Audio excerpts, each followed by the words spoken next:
Quand j'ai postulé, j'ai fait le casting de koh bon, déjà, je ne connaissais rien à l'émission. J'avais vu un petit peu la set parce qu'il y avait un C'est toi et j'ai voulu le regarder par... je sais pas, j'étais chauvine.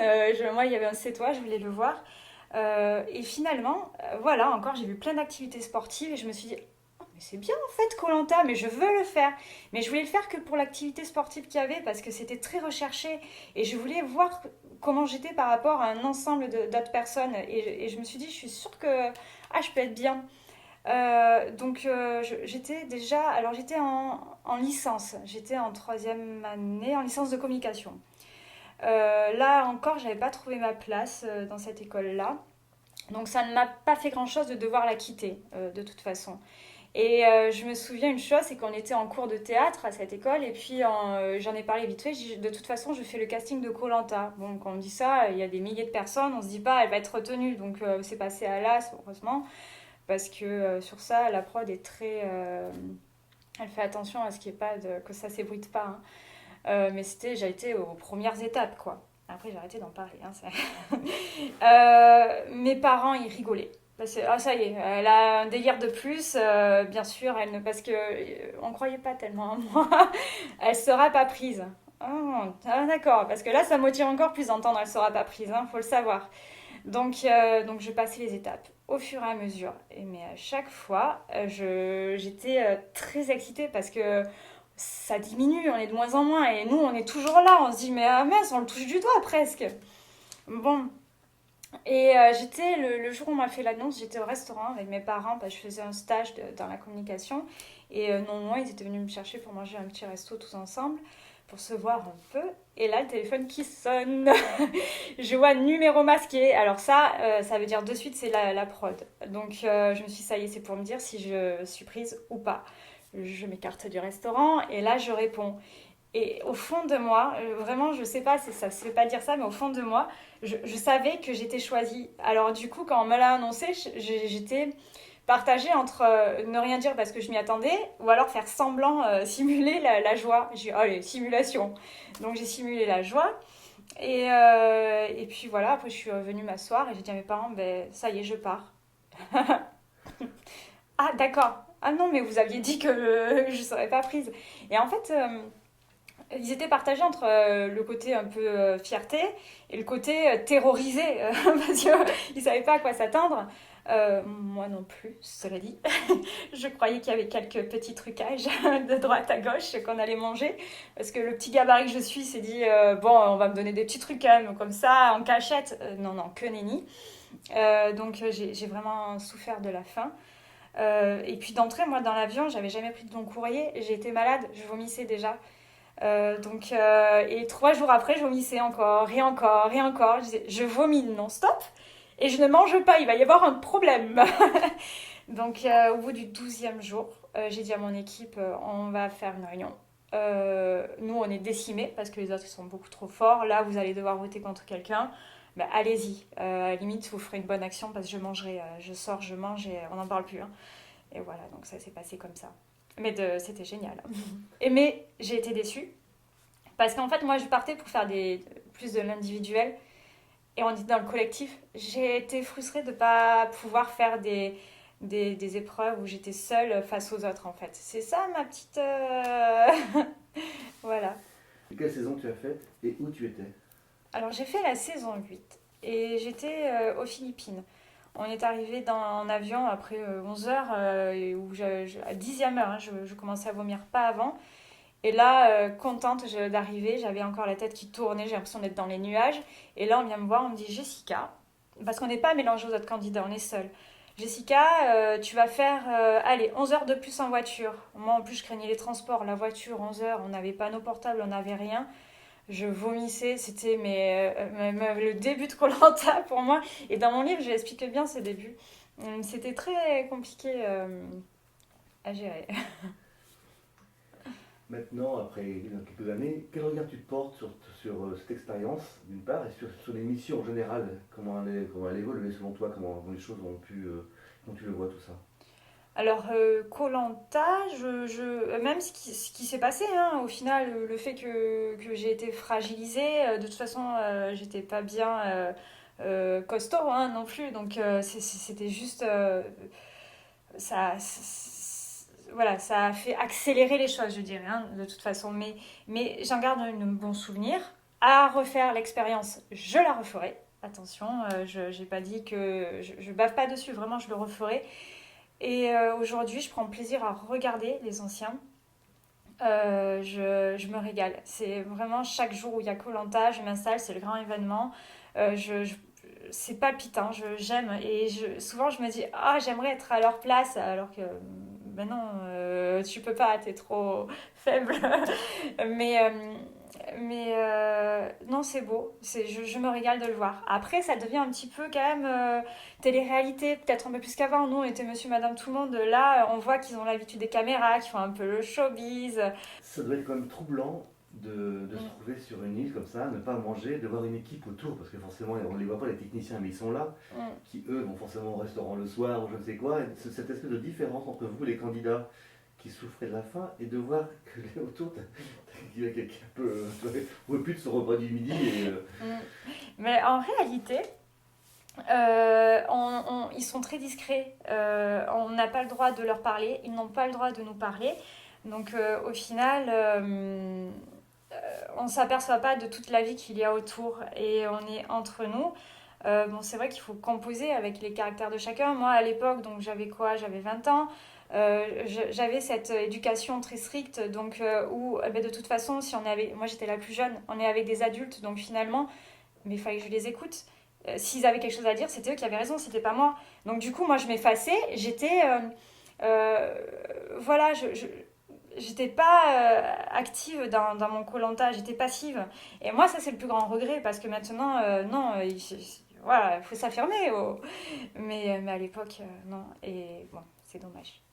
La notoriété que ça t'a apporté finalement à cette époque-là, est-ce qu'elle t'a été utile? Est-ce qu'elle t'est encore utile? Enfin, comment tu gères cette notoriété acquise et ensuite? Donc la notoriété, ce qui est rigolo, c'est que quand j'étais jeune, j'en rêvais. Et ça m'a permis de voir qu'en fait, c'est pas mon truc à moi. Au contraire, je suis plus discrète. Mais on peut pas le savoir avant de l'avoir vécu. Et encore que, bon voilà, moi je suis sortie en quatrième position, je suis pas restée tellement longtemps. C'était koh, ça a duré qu'un temps. Donc du coup, c'était juste toucher du doigt et hop, s'enlever discrètement. Et en ça, c'était vraiment chouette. Mais le peu qu'il y a eu, alors j'ai pris alors, mon truc préféré, ça a été forcément les oh, il y a Jessica et puis une photo, un sourire, des échanges. Après les jeunes filles qui appelaient au téléphone, non, tu sais pas qui j'ai croisé. Enfin, du coup, on se sent important, on se sent aimé. Et moi, pour ma personnalité à l'époque, j'avais tellement besoin de me sentir aimée que waouh. Alors là, pour le coup, j'étais nourrie en fait. Euh, mais non, non, en fait, j'en ai que des bons souvenirs, à part cette personne qui m'a un petit peu tout gâché, mais j'en ai vraiment de très très bons souvenirs. Après, bon, il y en a qui venaient chez mes parents à l'époque, j'habitais là-bas. C'était ouvert, ils sonnaient pas, ils rentraient dans le jardin, on vient voir Jessica, oui, mais bon, il y a quand même des choses. Enfin, c'était nouveau, c'était très curieux, mais j'ai beaucoup pris de plaisir à cet instant-là. On m'a reconnue longtemps après aussi. Je l'avais marqué sur le CV en me disant mais ça peut m'aider. Effectivement, ça m'a bien aidé sur le CV parce que du coup le plus difficile à obtenir c'est un entretien. Une fois que l'on entretient, on peut faire nos preuves, on peut essayer de persuader, mais cette barrière-là, elle est dure à franchir entre CV et entretien. Et pour le coup, ça me permettait de la franchir. Je pensais pas que ça me transforme autant. Moi, j'y allais, je me suis dit allez, on se ferme, mode commando, pas d'émotion, pas de... Enfin, et je partais comme si j'allais faire l'armée. Enfin, n'importe quoi. D'abord, c'est un jeu. Enfin, là, je comprends pas cette façon d'appréhender les choses. Mais bon, en tout cas, j'avais celle-ci à l'époque. Et donc, du coup, j'ai fait mon aventure. Et je sais pas, je suis revenue déstabilisée totalement. Je suis revenue, j'ai dit, bon, déjà, je vais partir de chez moi. Deuxièmement, je vais faire le tour du monde. Troisièmement, oh, je veux vraiment apprendre l'anglais parce que du coup, ça me posait problème, ça, de ne pas savoir parler anglais. Et donc, en fait, il y a eu, pareil, à l'époque, j'avais un copain, je suis revenue, je dis, je le quitte. Enfin, ça a été, mais vraiment, mais On a une psy normalement en plus qu'on doit appeler, mais je ne l'ai jamais appelée. Voilà, j'étais vraiment très bousculée. Je faisais beaucoup de cauchemars. Je me réveillais tous les jours à 5h du matin parce que quand il était 5h du matin chez nous, là-bas, c'était le réveil. Donc j'ai vraiment eu du mal à m'en remettre. Après, j'ai été malade. Ensuite, il y a eu ce fou-là qui m'a vraiment, vraiment traumatisée, qui m'a donné une certaine paranoïa. À l'époque, j'avais peur de tout le monde. Euh, et donc, en fait, voilà, à cette époque-là, du coup, j'ai fait du Krav Maga. Ensuite, j'ai croisé peut-être pas des bonnes personnes. Enfin, j'ai eu tout un cheminement de vie qui finalement, de fil en aiguille, ne me correspondait pas. Je sentais que j'étais pas sur mon chemin et, je me suis dit, mais mince, c'est quand qu'on trouve son chemin? Et donc moi, après, j'ai eu des lectures, ça a été très progressif, c'est fait de jour en jour. Mes émotions sont apparues, ont plutôt peut-être été assumées, peut-être je les refoulais finalement au fond et elles ont été assumées. Et, euh, et j'ai accepté cette partie-là de moi. Et puis en fait, au fur et à mesure que j'évoluais, j'acceptais qui j'étais, je faisais mes expériences, ça c'est bien, je garde, ça c'est pas bien, j'enlève, et etc., etc., etc. Et voilà. Tu venais d'évoquer cet harceleur. Est-ce que la production vous poussez à ce niveau-là? Est-ce qu'elle vous prépare? Parce que je pense peut-être pas forcément la seule à avoir suivi ce genre de choses. Quand on sort, en fait, on essaie de nous mettre à l'abri en disant attention. Alors à l'époque, il n'y avait pas Facebook, il n'y avait pas Twitter, il n'y avait pas les réseaux sociaux de façon générale, il n'y avait que des forums ou des blogs. Voilà. Donc moi j'avais un blog de petites midinettes un peu narcissiques et du coup la prod m'a dit attention, tu as ce blog là, tu peux avoir des problèmes parce qu'il y en a qui viendront, ils sauront que tu es derrière ce blog là, ils vont venir t'embêter. Enfin, si tu veux être bien, Internet, tu oublies. Voilà ce qu'ils m'ont dit. Après, il y a le numéro de la psy, etc.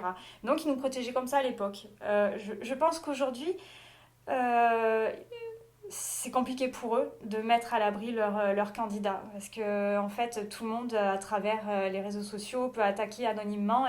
Et ça, ça se voyait pas dans koh 8. Donc, j'ai beaucoup eu de chance, je pense, de ne pas être sur les réseaux sociaux à cette époque. Et encore que, enfin, je pense, je sais même pas comment ça aurait pu être pire parce que moi, ce fou, comment il a atterri là, je sais même plus. Après, bon, moi en 2008, c'était les débuts de Facebook, donc je me suis mise sur Facebook. Après, voilà, il est arrivé. À l'époque, je pense pas qu'il y avait tant que ça de menaces de mort. Là, lui, ça a été très très long et vraiment des menaces. C'était psychiquement, psychologiquement vraiment très très très compliqué. Il s'en prenait à ma famille aussi. Enfin, vraiment, c'était dur. Mm.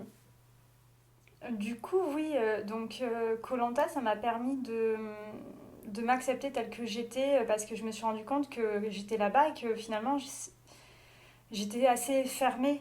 J'étais pas naturelle comme étaient les autres. Ils vivaient leur aventure à fond et moi je me suis dit, bon, j'ai l'impression que je le vis à fond, mais en fait, c'est pas ça. Parce que je laisse les autres choisir pour moi. On me demande ce que j'en pense, mais je me cache derrière quelqu'un d'autre. On me demande de prendre les devants, même si j'ai mes propres idées. Mais je vais pas les communiquer. Donc du coup, je me suis dit, mince, il y a quelque chose à travailler autour de ça. Pourquoi je suis une suiveuse? Non, non, ben non, je suis pas une suiveuse. Et donc, voilà, donc ça m'a fait réfléchir. Et je sais pas pourquoi ça m'a tout fait ressortir au niveau émotionnel. Je ne saurais pas qu'est-ce qui a déclenché ça au niveau émotionnel, une vague d'émotions comme ça, parce que là, c'est vraiment extrême. Vraiment, je suis très, très émotive, très sensible à l'autre, alors qu'avant, je ne l'étais vraiment pas. Je me souviens, il y a un truc qui m'a marqué là-bas, et peut-être c'est même ça, peut-être. Peut-être que c'est ça, parce que ça m'est longtemps resté en tête et je l'oublierai jamais. C'est qu'une fois qu'on sort de koh on va dans une petite maison. Donc on croit que c'est luxueux, mais pas du tout. Les WC ne marchaient pas. Il fallait jeter le papier dans une poubelle pour tirer la chasse. Enfin, vraiment, c'était. Mais moi, j'étais tellement heureuse là-bas. C'est ces 3 jours qui m'ont marqué vraiment. Du coup, on sort. Donc, on a un shooting photo qui dure une demi-journée avec le photographe de la production pour ensuite tout ce qui est après, pour les médias. à ce moment-là, on va dans des endroits. Et là, on est arrivé dans un tout petit village qui n'avait jamais vu d'appareil photo de leur vie, qui n'avait jamais vu de filles avec des mèches blondes, des cheveux blonds du coup. Et en fait, il y avait plein d'enfants de 3 ans jusqu'à 8 ans, 13 ans. Donc on arrive dans ce village-là, ils n'ont pas d'eau, ils n'ont pas d'électricité, ils ont des petites cabanes ouvertes. J'ai jamais vu des visages aussi heureux de ma vie. Nous, on a tout ici, hein. Et en fait, je vois des gens malheureux. Ils n'avaient rien, ils étaient explosifs de joie. Donc il y avait ça. Et là, donc je m'approche d'eux. Je pensais qu'à l'époque en tout cas, je pensais être égoïste. Je voyais des gens faire de l'humanitaire, etc. Et moi, je me suis dit, mais qu'est-ce qu'ils retrouvent dans cette joie de faire l'humanitaire? Je vois pas le principe. Mais là, ça a pris un sens. Parce que j'étais au milieu de ces enfants. Je m'approche d'eux, ils avaient peur de moi. Et puis au fur et à mesure, ils n'avaient pas peur. Ils regardaient, ils comprenaient très très vite les choses. Il y avait l'appareil photo. Et puis là, je commence à détendre l'atmosphère et à faire, à faire une grosse grimace. Mais c'est que, en fait, ils ont fait comme moi. Donc on a pris une photo où je fais une grimace et ils me suivent. Et c'est cette photo-là, mais moi, à jamais, c'est ma préférée, quoi. Et donc voilà. Donc en fait, je pense que là, ça m'a tellement ouvert des portes à ce moment-là. Ça m'a, je sais pas, ça m'a créé quelque chose. Et peut-être que c'est ça qui m'a rendue vraiment sensible aux autres et qui m'a apporté une étincelle. Je sais pas, c'est un échange en tout cas qui pour moi a été très grand. Mm.